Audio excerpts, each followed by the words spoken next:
Buksan nyo lang po ang Connect to Card application, yung kulay green, at i-update natin upang ma-install natin yung Connect to Card application na bagong features ng Card MRI.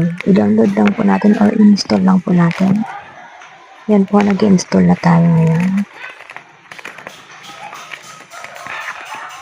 At kapag na-install na po natin, i-open lang natin yung Connect to Card at yan ang lalabas.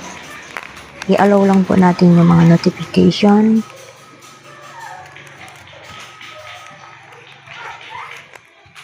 At yung location is while using the app.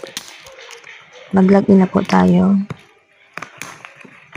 At gamitin lang natin yung dating username at password. Yan po. Yan po. Lalabas yung message na yan. Dapat po ay mayroon kayong regular load or pang reply. Yan pong number na yan. At kapag hindi po kayo makapag-success, ulitin lang po ng ulitin. Yan po. Kapag na-send na natin, i-back lang natin at yan ang lalabas. Hintayin lang po natin mag-open or maging successful yung ating pag-login. Mag-create tayo ng 6-digit PIN. I-retype lang natin or re-enter yung PIN. At successful na po ang ating pag-login sa bagong Connect to Card application ng Card MRI.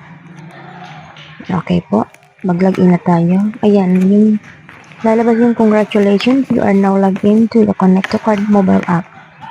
Yan po ang bagong features ng Connect to Card application. Thank you for watching.